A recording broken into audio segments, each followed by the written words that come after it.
हाँ जी, नमस्कार। मैं संतवीर सिंह। आज अपने ग्रेड थर्ड का जो एसएसटी का पहला टेस्ट हुआ था, उसकी व्याख्या करने जा रहे हैं।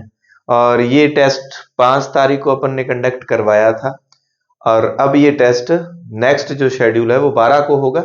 अगर कोई बच्चा नया जुड़ना चाहिए, आप क्वेश्चंस को देख लें तो डिस्क्रिप्शन में टेलीग्राम का लिंक दिया हुआ है, आप ज्वाइन कर सकते हैं। और ये ऑफलाइन टेस्ट अपना रायसे नगर विजन एकेडमी के अलावा Jindal classes, Gajsinghpur, Pilibanga sunrise centre पर, हनुमानगढ़ कबीर एकेडमी और तिजांश पाठशाला सूरतगढ़, इन जगहों पर ऑफलाइन टेस्ट एक ही सेम डेट को 10 बजे कंडक्ट होता है। अब नेक्स्ट टेस्ट जो है वो 12 तारीख को होगा, लेकिन तिजांश पाठशाला सूरतगढ़ में एसएसटी का नहीं, वहां सिर्फ पंजाबी और जीके का होगा। जीके की उत्तर मैंने व्याख्या सहित लगवा दिए थे। अब बात करते हैं एसएसटी में। एसएसटी में चूंकि आपको पता है 4 सब्जेक्ट है, तो चारों सब्जेक्टों अपने पहले जो है हिस्ट्री के 15 क्वेश्चन की व्याख्या करते हैं। और इसमें जो प्रश्न आपको देख के लगेंगे बड़े अजीब से प्रश्न, और मैंने ये प्रश्न बनाए हैं छठी की बुक से ही, जो नई लगी है अभी हाल ही में, छठी की बुक नई लगी है। आप प्रश्न देखें कितने शानदार हैं। चलिए, कौन सा कथन हड़प्पा सभ्यता के संबंध में सही नहीं है? हर घर में ईंटों के फर्श से बना स्नानागार था। हर घर में कुएं थे। कुएं प्राय एक कक्ष में बनाए जाते थे। कुछ घरों में दूसरी मंजिल या छत पर जाने के लिए सीढ़ियां थी। मोहनजोदड़ो में कुओं की कुल संख्या 700 थी। देखो, आपने इंडस वैली सिविलाइजेशन को बहुत पढ़ाने वालों ने पढ़ाया, और आपने उनके फैक्ट सारे, ये चीज इनकी बनती थी, इस समय इसकी खोज हुई, इन्होंने की, जगपति जोशी, रविंदर बिस्ट, उनको भी, कि धोलावीरा में कौन कौन जुड़े हुए हैं, सब चीजें याद करते हैं। लेकिन सामान्य सभ्यता का सीधा सा मतलब है कि आज हम लोग रह रहे हैं, हम अगर एकदम से ये सृष्टि खत्म हो जाए, सृष्टि के खत्म के बाद नई जो जनरेशन आए, उनको खुदाई में चीजें मिले, तो वो अंदाजा लगाएं कि हमारा समाज कैसा था, धर्म कैसा था, राजनीति कैसी थी। अब उनसे अंदाजा लगाए, तो ये पहली बात बिल्कुल सही है कि उनके हर घर में ईंटों के फर्श से बना स्नानागार होता था। दूसरी बात, हर घर में कुएं थे। ये इसकी बजाय यहां पर क्या है, कुछ घरों में कुएं थे।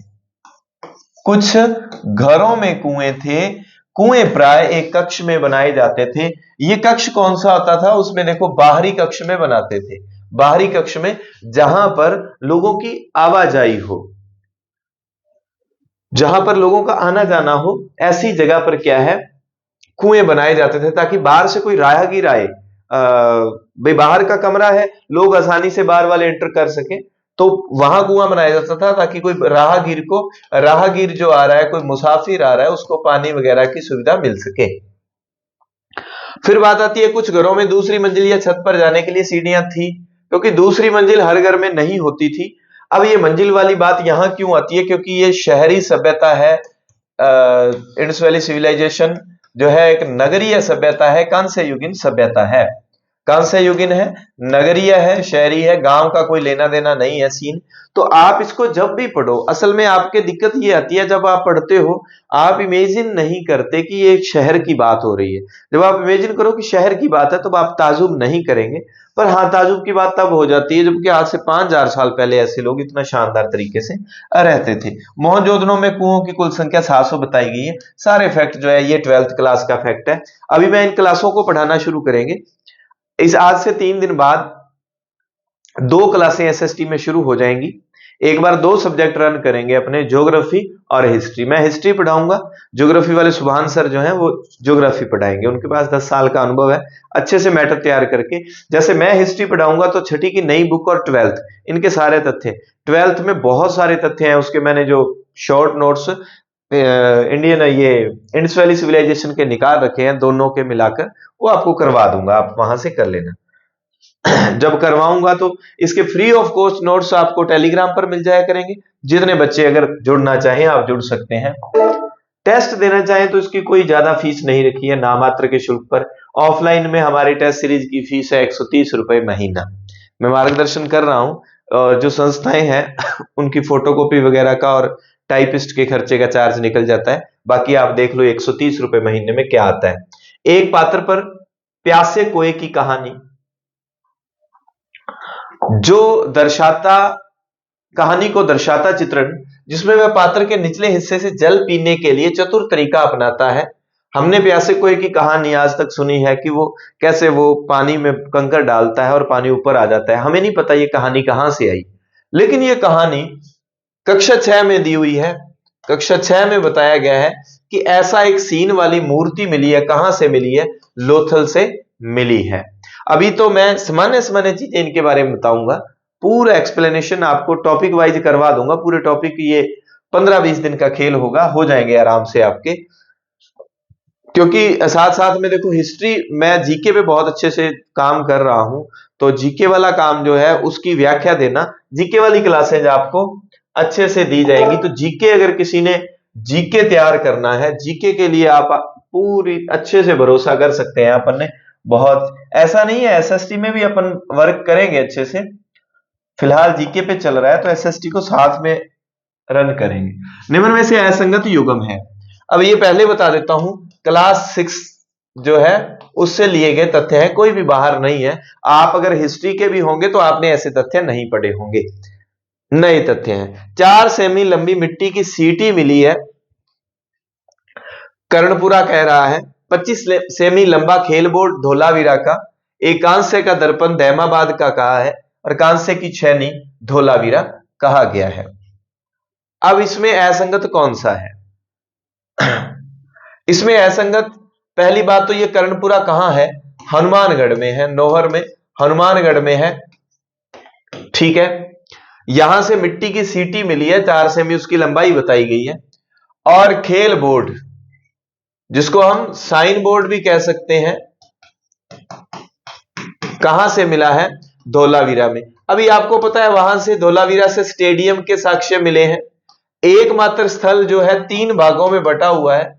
सिंधु घाटी के जितने स्थान हैं, इंडस वैली सिविलाइजेशन के जितने भी पैलेसेस मिले हैं हमें, वो सारे के सारे क्या है? 2 भागों में डिवाइडेड है। लेकिन धोलावीरा इसका अपवाद है, एक्सेप्शनल केस है धोलावीरा। धोलावीरा 3 भागों में बटा हुआ है। आप ये मान लें कि एक तीसरा भाग स्टेडियम ही है। जहां धोलावीरा से विराट कोहली है, तो विराट कोहली खिलाड़ी है, खेल बोर्ड धोलावीरा से मिलेगा। खिलाड़ी स्टेडियम में खेलते हैं तो स्टेडियम धोलावीरा से मिलेगा। कांस्य का दर्पण जो है ये भी धोलावीरा से मिला है। तो फिर आप कहेंगे सर दैमाबाद महाराष्ट्र में पड़ता है, धोलावीरा गुजरात में पड़ता है। दैमाबाद से क्या मिला है? कांस्य का रथ मिला है, कांस्य का रथ मिला है। और कांस्य की छैनी, ये भी धोलावीरा से। बाकी सभी बातें बिल्कुल सही है। कांस्य की छैनी भी कहां से मिली है? धोलावीरा से मिली है। बिल्कुल सही बातें हैं बाकी सारी की सारी। चलिए, ये आपका हो गया कि इसमें गलत कथन कौन सा है। सी नंबर गलत है। इन चीजों को आप नोट कर लें। 83, 84 हड़प्पा मोहरों के संदर्भ में सही नहीं है। कौन सा कथन? एक चीजों को अच्छे से पढ़ लिया करो।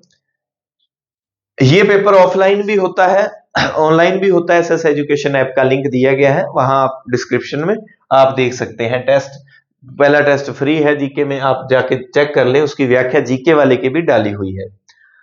सेलखिड़ी पत्थर से बनी इन मोहरों पर सामान्य रूप से जानवरों के चित्र मिले हैं। अधिकांश मोहरें वृत्ताकार थी। मोहरों का प्रयोग संभवतः आधुनिक सील की तरह किया जाता था। सभी सही है। इस संदर्भ में पूछा गया है। तो यहां मैं बात करूं, आपको यह ध्यान रखना है, सेलखिड़ी पत्थर है, उससे मोहरें बनती थी। सिंधु घाटी सभ्यता को जानने का सबसे महत्वपूर्ण स्रोत अगर पूछा जाए कौन सा है, सबसे इंपॉर्टेंट जो है महत्वपूर्ण स्रोत क्या है? मोहरें हैं। एक बात। दूसरी बात, अगर पत्थर की बात आती है तो बाट जब भी पूछे जाए, बाट किससे बनते थे? चर्ट नामक पत्थर से। अधिकतर भाट का आकार क्या होता था? घनाकार होता था, घनाकार होता था। अब 2 नंबर बिंदु आ गया। ये असत्य है, कारण मोहरें वृत्ताकार नहीं थी, मोहरें आयताकार हुआ करती थी। जब अधिकांश की बात आए आयताकार थी, लेकिन ऐसा नहीं है कि मोहरें गोलाकार नहीं थी, मोहरें गोलाकार भी थी। ठीक है, लेकिन अधिकांश मोहरों की बात आए आयताकार से। तो अभी ग्रेड फर्स्ट में भी पूछा गया था कि कालीबंगा में जो अग्निकुंड मिले हैं, अग्निकुंड किस शेप के हैं? आपको पता है अग्निकुंड मिले हैं, कालीबंगा के अग्निकुंड भी आयताकार शेप में है, आयताकार शेप में है। ये उसमें असत्य कथन पूछा गया था और अग्निकुंड का बताया था कि अग्निकुंड जो है वो त्रिभुजाकार है, त्रिभुजाकार नहीं है, वो आयताकार है। और हिस्ट्री वाली चीजें फिर मेरे लिए ऐसे सामान्य हो सकती हैं क्योंकि मैं हिस्ट्री से मान लो लेक्चरर हूं, लेकिन वो बातें सामान्य नहीं है, बच्चों में नहीं पढ़ी हुई थी तो उनकी गलत हुई है चीजें। मोहरों का प्रयोग संभवतः आधुनिक सील की तरह किया जाता था, बिल्कुल। अब हम सील लगाते हैं, स्टैंप लगाते हैं। अब एक शब्द होता है मुद्राएं, मुद्रांकन होता है, एक शब्द मुद्रांकन होता है, एक होता है मोहर। ये दोनों शब्द आपको 12th क्लास एनसीईआरटी में मिलते हैं। मोहर मान लो यहां कुछ लिखा हुआ है, ये मोहर है, इसको मैंने यहां ऐसे करके लगा दिया, कोई भी आकार बना, अब ये मुद्रांकन है। यहां सामान पैक करके उसको ऊपर से बांध कर और सील लगाकर भेज दिया जाता था। आगे वाला देखता था कि अच्छा सील एकदम सही है, उखड़ी हुई तो नहीं है, मुद्रांकन सही है, तो इसका मतलब सामान सेफ है, कोई भी हेरफेर नहीं हुआ। तो यहां सेलखिड़ी पत्थर से बनती थी। मोहरों पर जानवरों के चित्र अक्सर देखे जाते थे। पत्थर रट लेना घाटी को जानने का सबसे महत्वपूर्ण स्रोत है। मोहरें प्राय अधिकांशतः आयताकार हुआ करती थी, अन्य आकार भी मिले हैं। पत्थर की बात आए तो चर्ट नामक पत्थर से बाट बनते थे जो कि 16 के आकार में थे, दशमलव प्रणाली पर आधारित, वो अक्सर घनाकार देखने को मिलते हैं। और मोहरों का प्रयोग सामान्यतः आधुनिक सील की तरह किया गया था, ये बात सही है।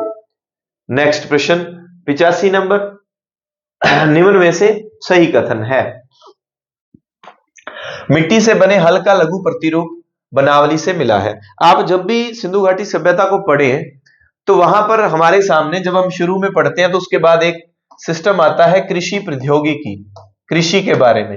आप कोई भी आंकड़ा पढ़े, सिंधु घाटी सभ्यता के धर्म को पढ़े तो आप देखें यार धर्म से संबंधित अवशेष क्या मिले हैं। सामाजिक व्यवस्था को पढ़े तो देखें कि उसके अवशेष कहां से मिले हैं।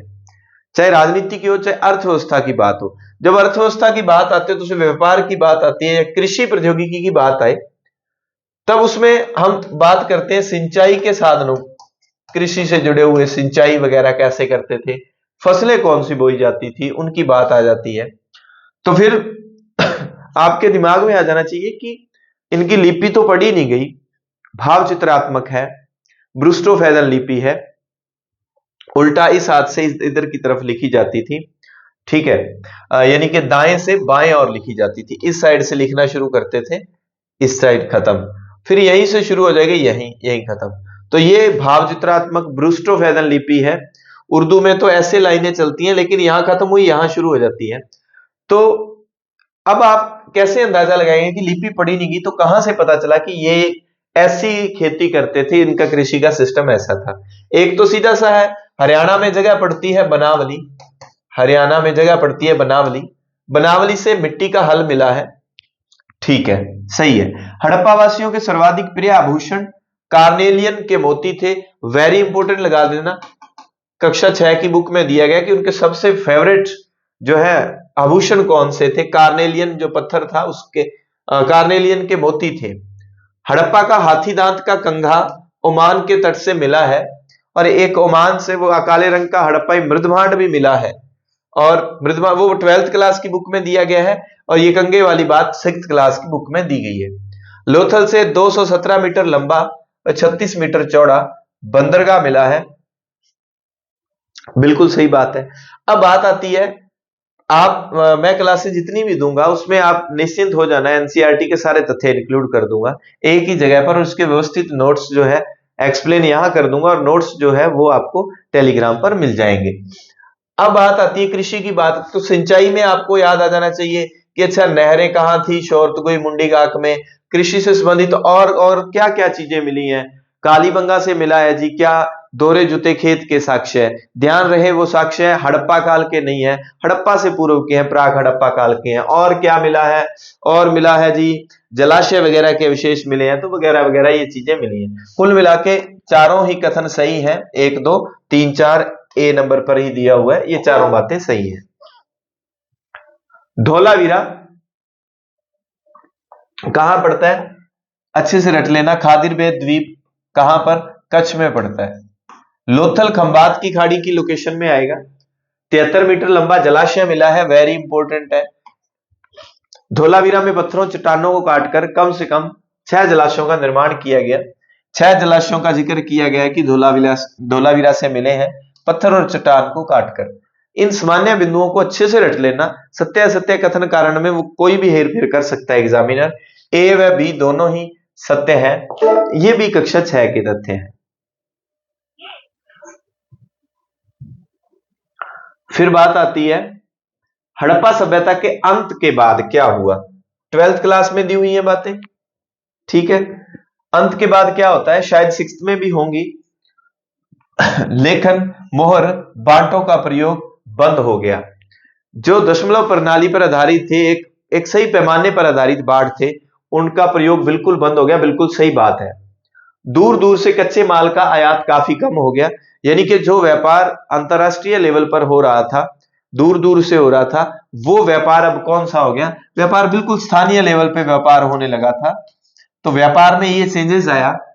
जल निकासी प्रणाली नष्ट हो गई, वह सड़कों पर कचरे के ढेर, वेरी इंपॉर्टेंट, ये सारे के सारे बिंदु वेरी इंपॉर्टेंट है। जल निकासी प्रणाली नष्ट हो गई, सड़कों पर कचरे के ढेर लगे, तो ये सारी की सारी चीजें आपको देखने को मिलती हैं। तो 12th क्लास में बड़ा शानदार तरीके से अगर पढ़े, हड़प्पा के पूर्व वाले अवशेष उन्होंने वैसे नहीं बताए स्थान, कोटदीजी वगैरह वो एक मैप में दिखा रखा है, उसमें लिखा है प्राक हड़प्पा स्थल, और फिर उत्तर हड़प्पा स्थल बताए हुए हैं। प्राक हड़प्पा की क्या विशेषताएं थी कि उनकी एक मृदभांड विशेषता थी, उनके स्पेशल मृदभांड जो थे। उत्तर हड़प्पा काल में क्या विशेषता है, लगभग हड़प्पा सभ्यता का अंत आपको 1900 से 1800 ईस्वी के बीच में देखने को मिल जाता है, ईसा पूर्व के बीच देखने को मिल जाता है कि इसका अंत हो गया था। तो उपरोक्त सभी सत्य है। बालाकोट व नागेश्वर शंख की बनी वस्तुओं के लिए प्रसिद्ध थे। इस पे ज्यादा क्या बात करनी, शंख की बनी वस्तुओं के लिए प्रसिद्ध थे। निम्न में से कौन सी संरचना मोहनजोदड़ो के दुर्ग में नहीं मिली। ये संरचनाओं का जिक्र किया गया है 12th क्लास में, बड़ा शानदार जो तरीके से मोहनजोदड़ो एक व्यवस्थित नगर के बारे में। तो उसमें विशाल स्नानागार, बिल्कुल स्नानागार ऐसे बड़ी लोकेशन पर था, उसके चारों तरफ छोटे छोटे कमरे बने हुए थे, चारों तरफ ही ऐसे कमरे बने हुए थे। तो विशाल स्नानागार मिला है, माल गोदाम मिला है बिल्कुल, और विशाल आंगन भी मिला है, सभी मिले हैं। निम्न में से असंगत युग्म है, किताबें दी गई हैं, ये भी 12th क्लास की बुक का। Mohenjodaro and the Indus civilisation John Marshall की किताब है, और पुरातात्विक विभाग के ये जर्नल थे जिस समय सिंधु घाटी सभ्यता की खोज हुई, जॉन मार्शल। तो Mohenjodaro and the Indus civilisation इन्होंने बुक लिखी। फर्दर है ये, further excavations at the Mohenjodaro, S N Rao, early Indus civilisation, Ernest Mackay, ये भी मैके की है, ये बुक भी किसकी है, मैके की है। और मैंने आपको बताया था कि हमें याद रखना है फादर अली, फादर अली, ठीक है, फादर अली माइक में बोलना है, या आप ऐसे कह सकते हो कोई भी लड़की मायके में जाती है, उनके फादर तो मायके में ही रहते हैं। फादर अली, अली वाली और फादर वाली बुक किसकी है, मैके की है। The mythical massacre at Mohenjodaro, G F Dales की बुक है। तो इसकी असत्य बात हो जाएगी, बी नंबर असत्य है। अवतल चक्कियां हड़प्पा सभ्यता के किस स्थान से मिली है, ये सामान्य है, और एक सारणी सी दी हुई है, उसमें दिया हुआ है, तो मोहनजोदड़ो से मिली है।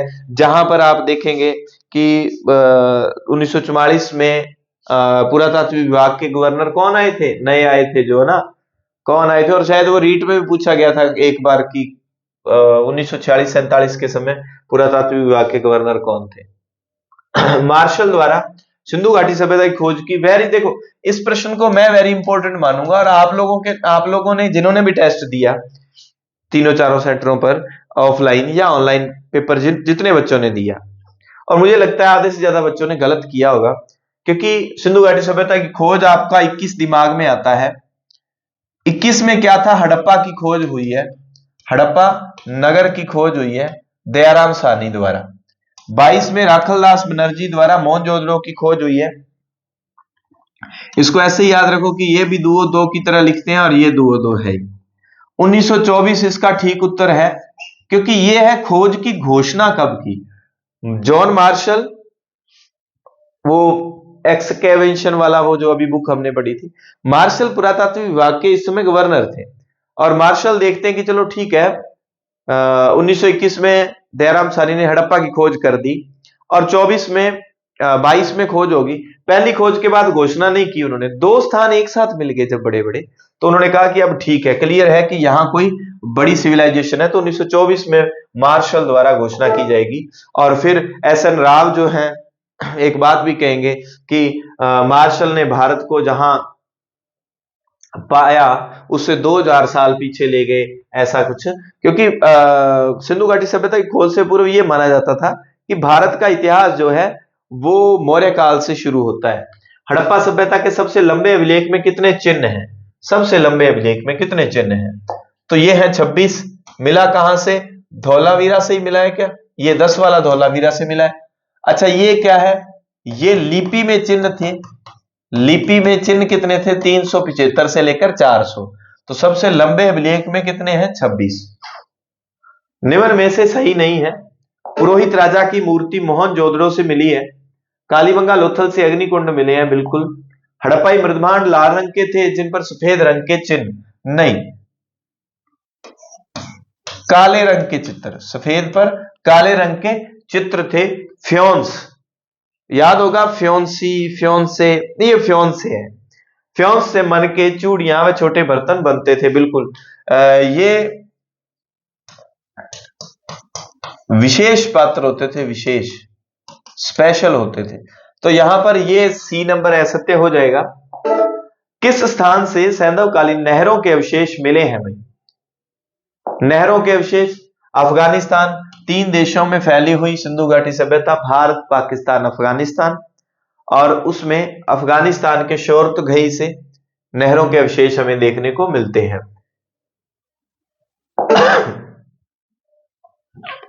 ज्योग्राफी वाले प्रश्न ज्योग्राफी वाले सर ही करवाएंगे। करवाने को मैं इनको करवा दूं, ज्योग्राफी आपको पढ़ाई भी है मैंने, पर क्या है कि अपने पास ज्योग्राफी की बढ़िया फैकल्टी है। सर ज्योग्राफी के, उनको 10 साल का अनुभव है। तो मेरा मानना यह है कि आपको अलग अलग टीचर से पढ़वाया जाए, ताकि आपको थोड़ा सा कुछ बेटर सीखने को मिले। हम हिस्ट्री पॉलिटी वाले लोग हैं, तो ये लोग पॉलिटी के प्रश्न करते हैं। उसके बाद, क्योंकि 10वीं क्लास के बच्चों को मैं इन समय इकोनॉमिक्स पढ़ा रहा हूं, कोई दिक्कत नहीं, इकोनॉमिक्स के भी प्रश्न जो है अनिल सर द्वारा तैयार किए गए इकोनॉमिक्स के प्रश्न, वो मैं हल करवा दूंगा। भारतीय संविधान की प्रस्तावना में दिए गए शब्दों का सही क्रम है। अब एक बात आप ध्यान रखना, जैसे अब विकास सर ने वो आपको करवाया था SPLG, ठीक है।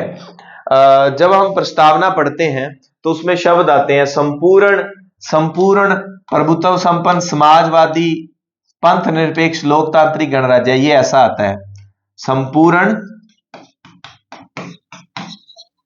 प्रभुत्व संपन्न समाजवादी पंथ निरपेक्ष लोकतांत्रिक गणराज्य, ऐसा शुरू में आता है, ठीक है, SPLG। अब उसके बाद जब हम शुरू करते हैं तो पहले न्याय की बात दी गई है। न्याय के बाद कौन सी बात दी गई है? स्वतंत्रताएं दी गई हैं। न्याय के बाद 4 स्वतंत्रताएं दी गई हैं। फिर समानता, 2 समताएं दी गई हैं, प्रतिष्ठा व अवसर की समता।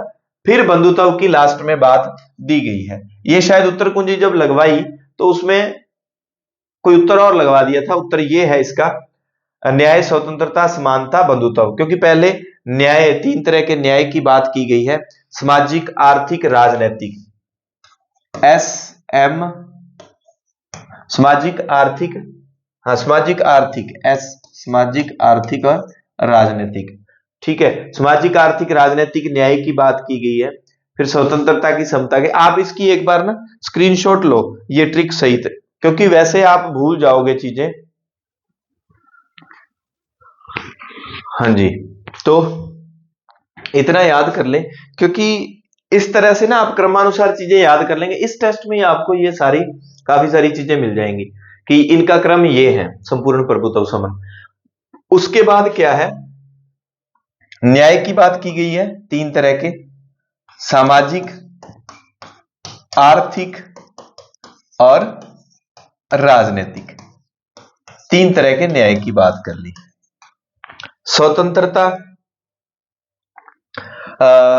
पहले विचार है, फिर अभिव्यक्ति है और फिर विश्वास है, यानी कि दो वी के बीच में अभिव्यक्ति है, धर्म और उपासना। इस स्वतंत्रता की बात की गई है उसमें अपने प्रस्तावना में। और समानता कौन सी, समानता की अगर बात यहां से उठा ले, प्रतिष्ठा और अवसर, दो तरह से समानताओं की बात की गई है और ये स्वतंत्रताओं की बात की गई है और ये न्याय की बात की गई है। ये सामाजिक, आर्थिक और राजनीतिक न्याय, इनको अच्छे से रट लेना। बंधुत्व वर्ड सबसे लास्ट में आता है प्रस्तावना में, ठीक है, तो इसका उत्तर ये हो जाएगा।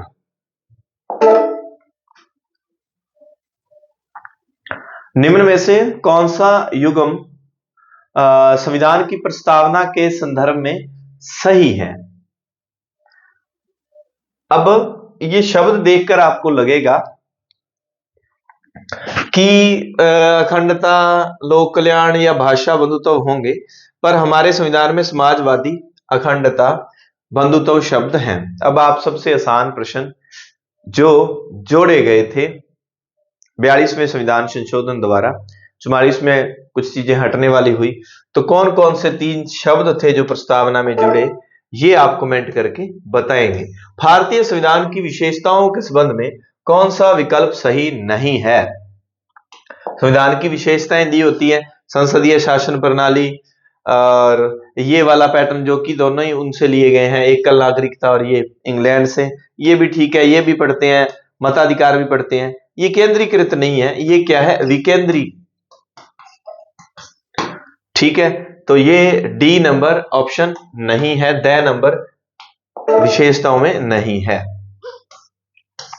भारतीय संविधान की प्रस्तावना के शब्दों का सही क्रम, तो प्रस्तावना को अच्छे से रट लेना है आपने। वो वाला SPSPLG, संपूर्ण प्रभुत्व संपन्न समाजवादी पंथ निरपेक्ष, संपूर्ण प्रभुत्व संपन्न पंथ निरपेक्ष कट दो, क्योंकि संपूर्ण प्रभुत्व संपन्न फिर क्या आएगा, समाजवादी पंथ निरपेक्ष, मतलब ये तो एक पैकेज हो गया, संपूर्ण और प्रभुत्व संपन्न, ठीक है। फिर वो नहीं आ रहा, समाजवादी आगे चला गया, संपूर्ण प्रभुत्व संपन्न ठीक है, समाजवादी ठीक है, तीसरा P पंथ निरपेक्ष ठीक है, L से लोकतांत्रिक, G से गणराज्य, बाद में देखने की जरूरत ही नहीं है, यहां समाजवादी पहले आ गया। अगर इस तरह से आप SPSPLG कर लो बस।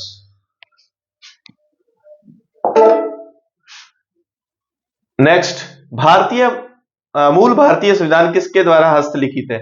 ये अभी हाल ही में पूछा भी गया है किसी एग्जाम में। प्रेम बिहारी नारायण, इन्होंने अपने हाथ से इसको लिखा था।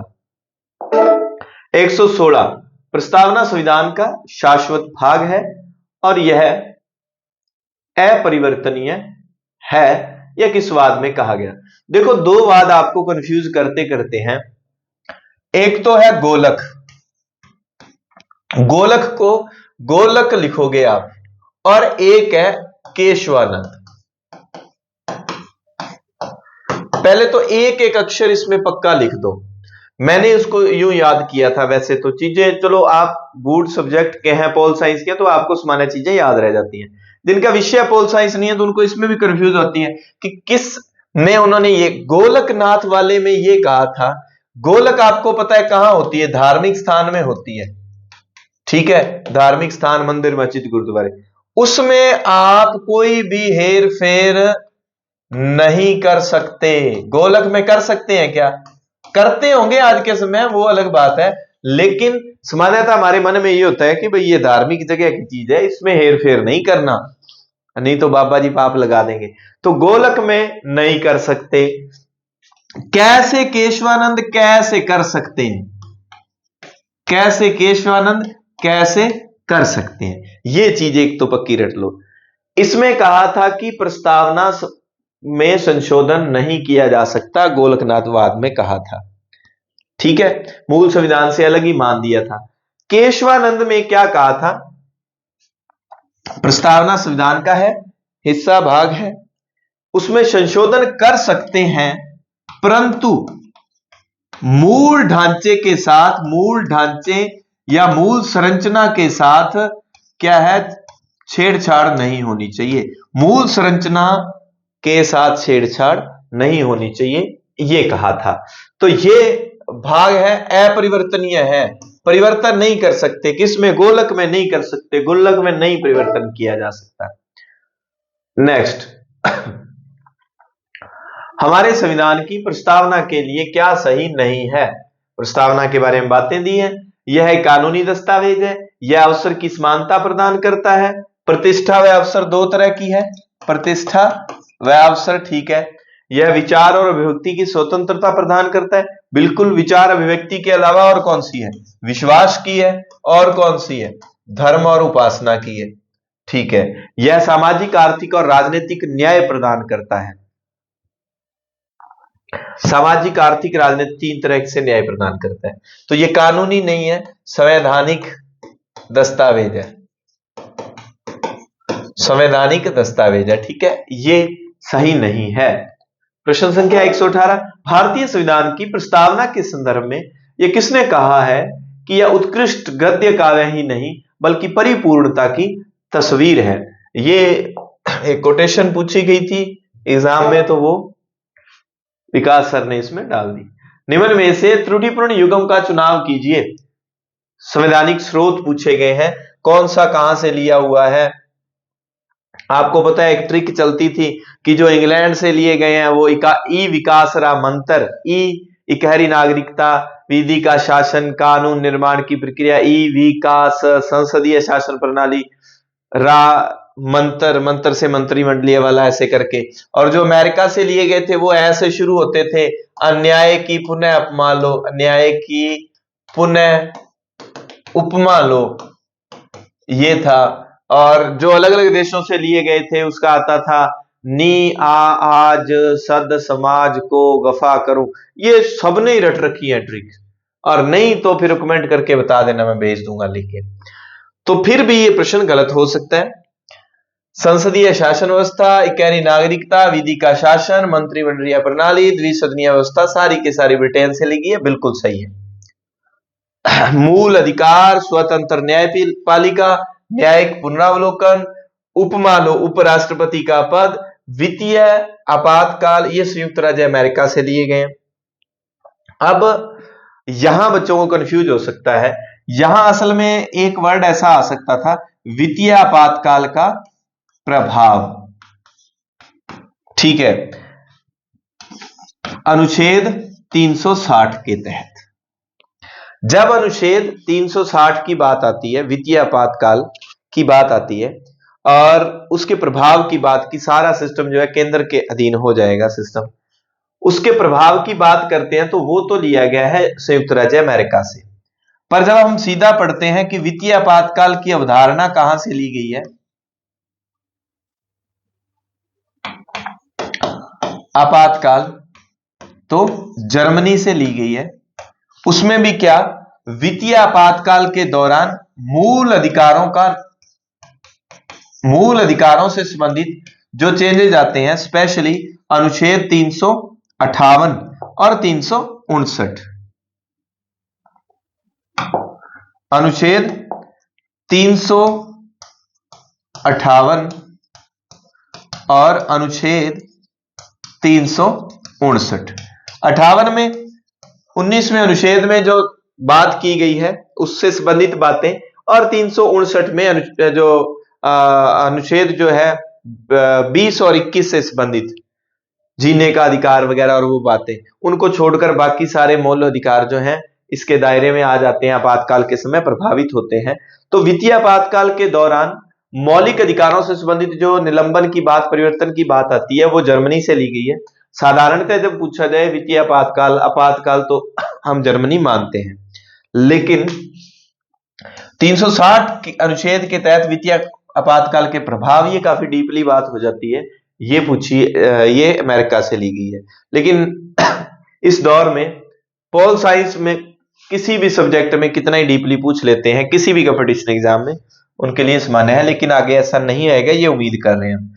राज्यसभा में 12 सदस्यों का मनोनयन, राष्ट्रपति की निर्वाचन पद्धति, नीति निर्देशक तत्व, ये आयरलैंड से लिए गए हैं। सामान्यतः नीति निर्देशक तत्वों का पूछा जाता है।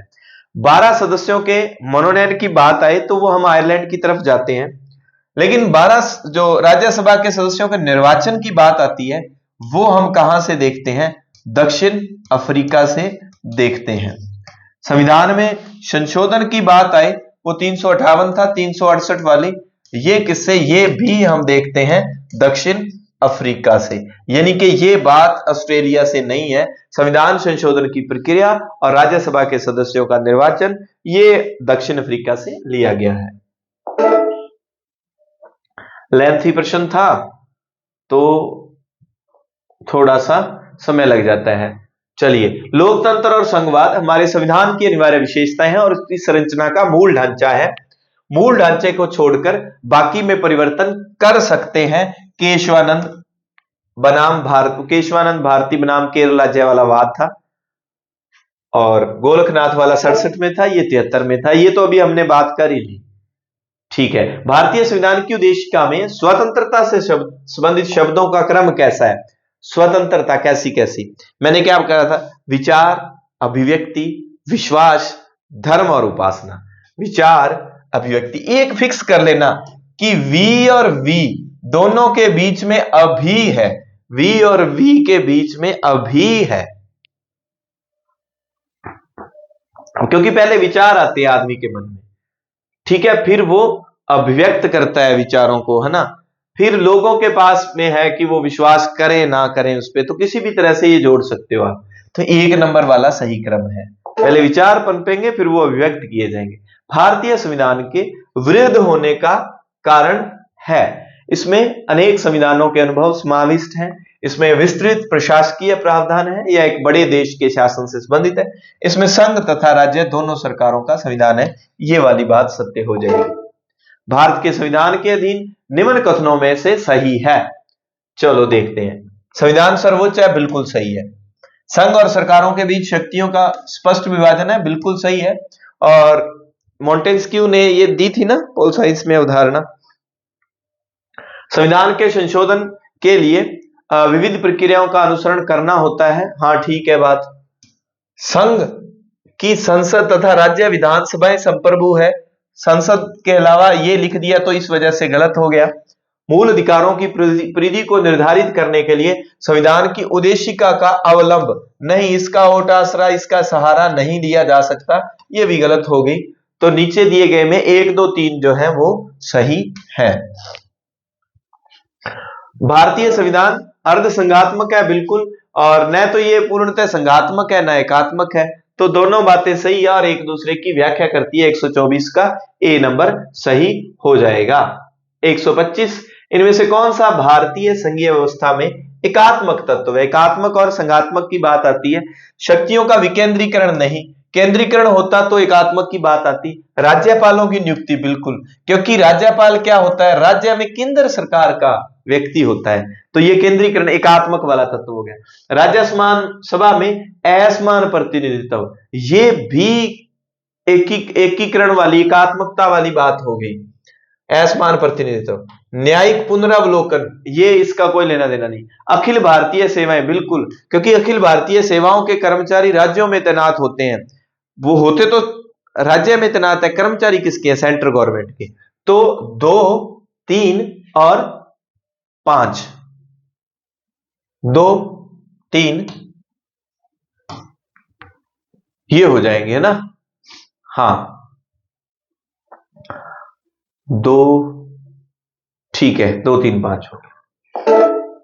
126 मिश्रित अर्थव्यवस्था से अब इको के प्रश्न आ जाते हैं।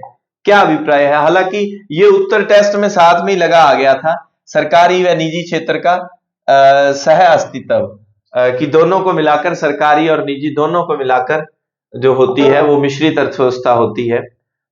27 नंबर, भारतीय अर्थव्यवस्था की विशेषताएं। बड़ा शानदार प्रश्न है और इसे मैं देखने को सामान्य ऐसा लगता है 10th क्लास तक की बुक के मैटर में से ऐसा प्रश्न। कृषि की प्रधानता है, बिल्कुल है। प्रति व्यक्ति आय बहुत कम है अपने, बिल्कुल।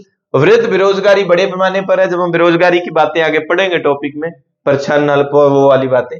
उद्योगों की प्रधानता नहीं है क्योंकि ये विकसित अर्थव्यवस्था की विशेषता होती है, इंडस्ट्रियल वाली। तो भारतीय अर्थव्यवस्था कैसी है? भारतीय अर्थव्यवस्था है विकासशील। कौन सी है? विकासशील अर्थव्यवस्था है। तो विकसित जब हो जाएगी तो उद्योगों की प्रधानता हो जाएगी। तो इसका मतलब 1, 3, 4, इसके सही क्या है? 1, 3, 4। जब हम 9th 10th की बुक को पढ़ते हैं, स्पेशली 10th की बुक को पढ़ते हैं, भारतीय अर्थव्यवस्था से संबंधित 3 क्षेत्र दिए गए हैं। अर्थव्यवस्था से संबंधित कितने? 3 क्षेत्र दिए गए हैं और उसका प्राथमिक, द्वितीयक और तृतीयक। सामान्य सी बात है, जो मैं बेसिक चीजें जिन बच्चों ने नहीं, उनको पता नहीं है, पढ़ी नहीं है, तो नॉर्मली बता दूं।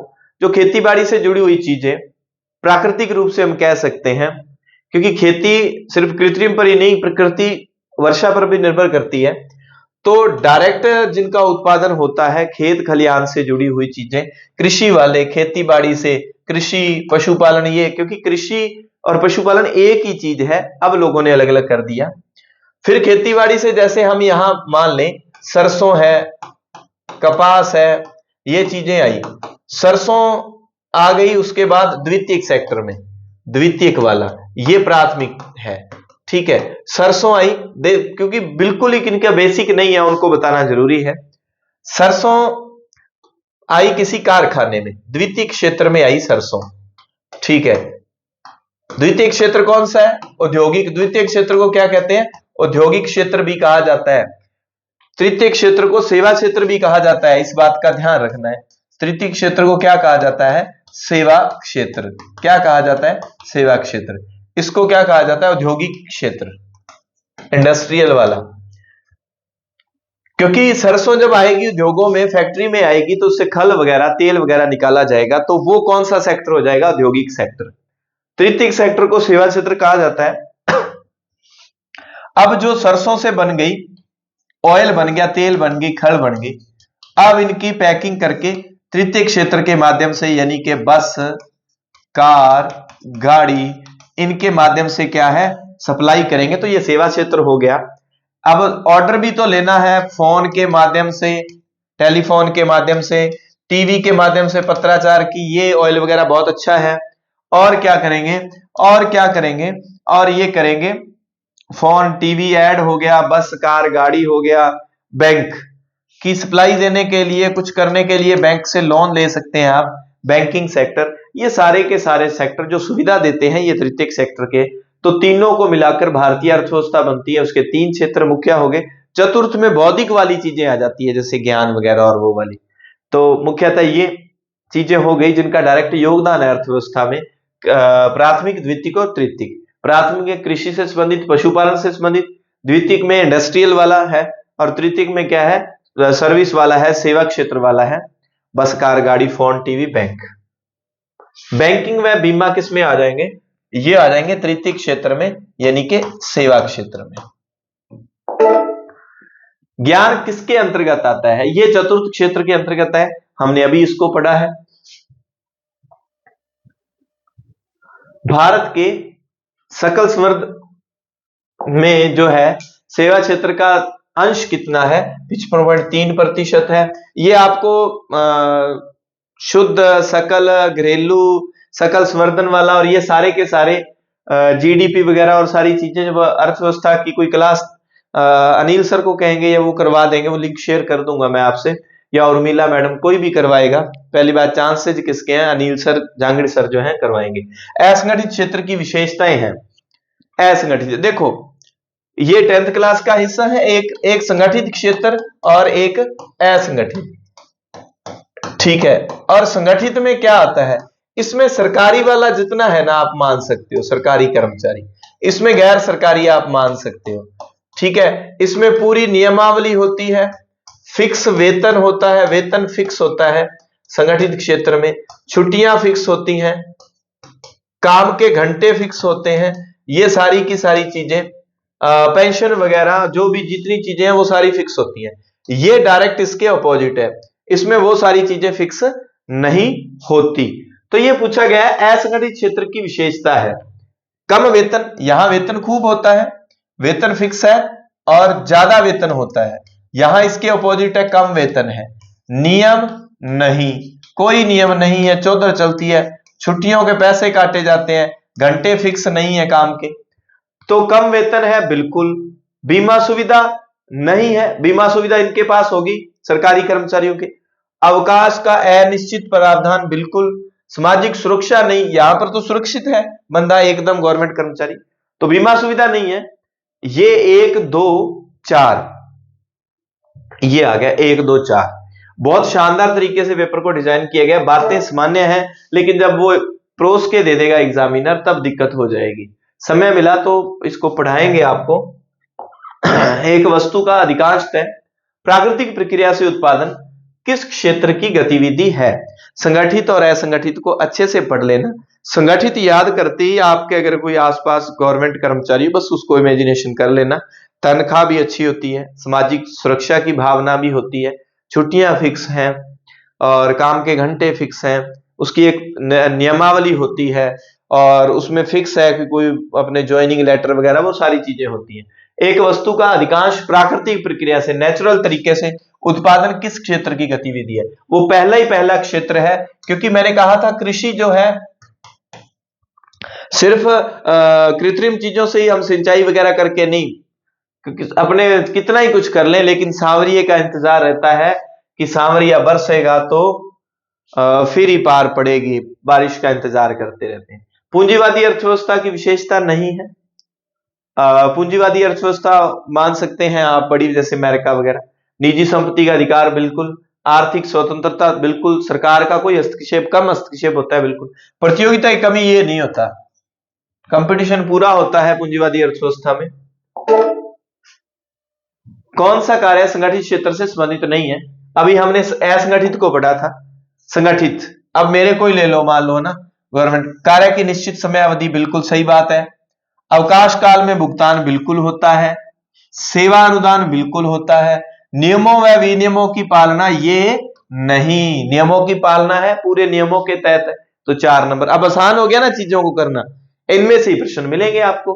परिवहन, बैंक, व्यापार, इसलिए मैं कहता हूं एसएसटी वालों को कि इको के नंबर तो 3rd ग्रेड में तो फ्री के हैं भाई, 3rd ग्रेड में इको के, क्योंकि 50% चीजें तो 9वीं 10वीं से क्लियर हो जाती है, 60%, 40% रही तो वो कोई एक गाइड आपको बता दूंगा, वहां से पढ़ लेना। अभी गाइड का मैं रिव्यू करूंगा 2-3 दिन में, ज्यादा समय नहीं मिलेगा। क्लास का कंटेंट आपको चीजों को अच्छा लगे तो आप सब्सक्राइब कर लेना, शेयर कर देना अपने साथियों के साथ, बिल्कुल निःशुल्क ये चीजें आपको प्रोवाइड करवाई जा रही हैं। टेस्ट अगर देना हो तो वो नामात्र के शुल्क पर। परिवहन, बैंक, व्यापार कौन से क्षेत्र से संबंधित है? अभी पढ़ा था हमने, तृतीय क्षेत्र जो सप्लाई देते हैं, सेवा देते हैं। द्वितीय क्षेत्र में किसे सम्मिलित नहीं किया जा सकता? द्वितीय क्षेत्र में किसे नहीं सम्मिलित किया जा सकता? देखो, विनिर्माण, निर्माण, ये औद्योगिक चीजों से संबंधित है, बिल्कुल ठीक है। जल विद्युत आपूर्ति, ये वाला हो गया, ठीक है। कृषि पशुपालन, ये प्राथमिक हो गया। शिक्षा व बीमा, ये हो गया तृतीय क्षेत्र, सेवा क्षेत्र वाला। तो क्या 1 और 2 है? केवल 2 तो है नहीं, 1 और 2, बी नंबर ऑप्शन, ये भी है, ये भी है। इन उदाहरण को रट लेना भाई। उदाहरण सरकारी कर्मचारी, हम लोग किसमें आएंगे? सरकारी कर्मचारी संगठित क्षेत्र में।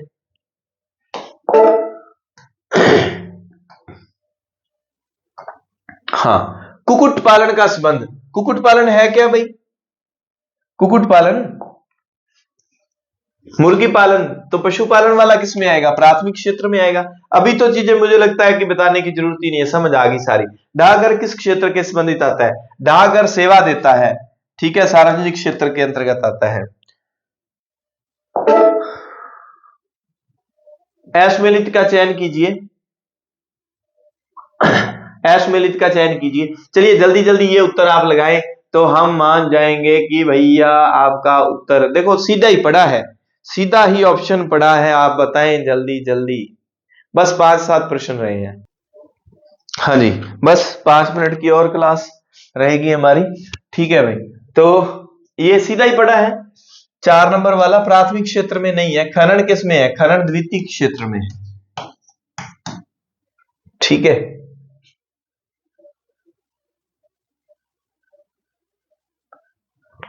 निम्न में से निगमन विधि के संबंध में सही नहीं है। निगमन विधि के संबंध में सही नहीं। ये विधियां दी गई हैं, सामान्य से आपको बता देता हूं, सही नहीं है। यह अमनोविज्ञानिक है बिल्कुल। किसी प्रश्न में अगर उत्तर लगाने में ये थोड़ा बहुत हो जाए ना तो वो आपको बता दिया जाएगा, वो मैं कमेंट पिन कर दूंगा।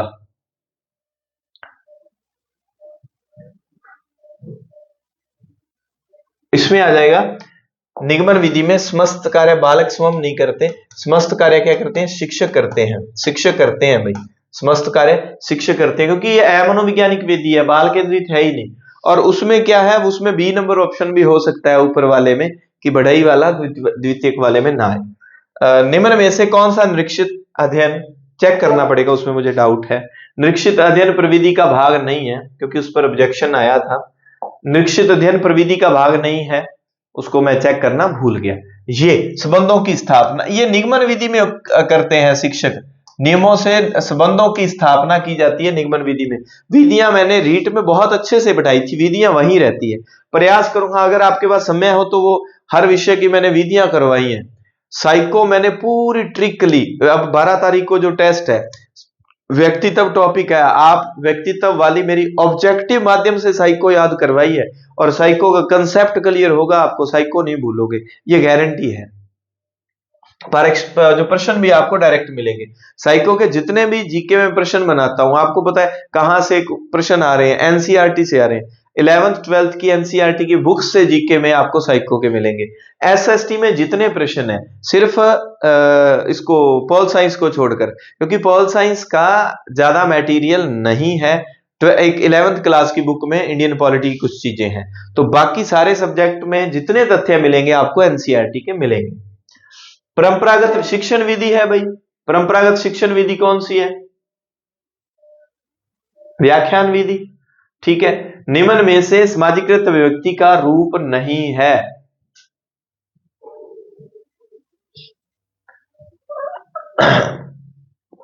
मौखिक परीक्षण, निम्न में से कौन सा शिक्षण सूत्र नहीं है? ये शिक्षण सूत्र तो इतने शानदार तरीके से एक ट्रिक बना के रटवाए थे। निश्चित से अनिश्चित नहीं है, अनिश्चित से निश्चित की ओर है। शिक्षण परियोजना विधि महत्वपूर्ण है, इसमें भी अच्छा उत्तर लगा हुआ है। शिक्षण में परियोजना विधि महत्वपूर्ण है, क्योंकि करके सीखना लर्निंग बाय डूइंग, ये क्या होता है? स्थायी होता है। लर्निंग बाय डूइंग स्थायी होता है। परियोजना विधि में मुख्यतः कितने सोपान होते हैं? एक बार तो इनके उत्तर ही लगवाऊंगा। 6 सोपान होते हैं। सामाजिक समस्याओं की समझदारी को विकसित करने के लिए निम्न में से सबसे उचित विधि है भूमिका निर्वाह, ए नंबर। जब विद्यार्थी अपनी परिभाषा, अवधारणा और सिद्धांत स्वयं बनाते हैं तो वे क्या निर्मित करते हैं? वो समानीकरण निर्मित करते हैं। वो क्या करते हैं? समानीकरण निर्मित करते हैं। निम्न में से कौन सा प्रोजेक्ट विधि का अवगुण है? प्रोजेक्ट विधि का अवगुण, तो इसमें उच्च कक्षाओं को प्रयुक्त नहीं किया जा सकता, ये इसका अवगुण है। एक जो है 144 नंबर प्रश्न अपन ने चेक करना था ना, 4 हो गए, भूमिका निर्वाह हो गया, समानीकरण वाला हो गया, वो प्रश्न था। हाँ, मौखिक परीक्षण, ठीक है, सारे ठीक है ये उत्तर। तो कुल मिला के इतने बता दिए आपको, और उम्मीद है आपको, क्योंकि सारी चीजें भारी भरकम पेपर जो है आपको कहीं भी मिल जाएगा। मूल चीजों पर अगर बेसिक पे आपने काम नहीं किया तो फिर आपको समस्या होगी। मैंने पूरा पूरा, हमारी टीम ने ये प्रयास किया है, सिर्फ एक ही भर्ती परीक्षा पर हमारी पूरी टीम काम कर रही है, वो है थर्ड ग्रेड पर। थर्ड ग्रेड का पेपर होगा, उसके बाद अपने दूसरी भर्ती को लगेंगे। मुझे ये लगता है कि सबसे बेस्ट काम करने का तरीका यही है कि एक भर्ती को पकड़ लिया जाए। तो ग्रेड थर्ड वाले बच्चे जुड़ना चाहें तो प्लेटफॉर्म पर डिस्क्रिप्शन में टेलीग्राम प्ले स्टोर ऐप का लिंक है, नामात्र के शुल्क पर उसको चलाया जा रहा है। तो मेरे फ्री में सेवाएं जो है, मार्गदर्शन बिल्कुल उपलब्ध रहेगा। अन्य सब्जेक्ट एसएसटी है, हिंदी की क्लासेज हैं, इंग्लिश की भीमसर की है। इसके अलावा बात करें तो हिंदी की, इंग्लिश की एसएसटी वाला होगा, लेवल 1 का पूरा ही पार्ट आपको 300 नंबर का उसमें दिया गया है। तो आप विजिट कर सकते हैं, एक बार देख सकते हैं, ठीक लगे कंटेंट तो आप उसको ज्वाइन कर लें, सब्सक्राइब कर लें चैनल को, और मुझे आगे बताएं कि आपको जो जो वीडियो चाहिए, जो आपको टफ लगे उस सब्जेक्ट पे, उस टॉपिक पे मैं आपको वीडियो दे दूंगा। मिलते हैं अगली क्लास में। धन्यवाद। जय हिंद, जय भारत।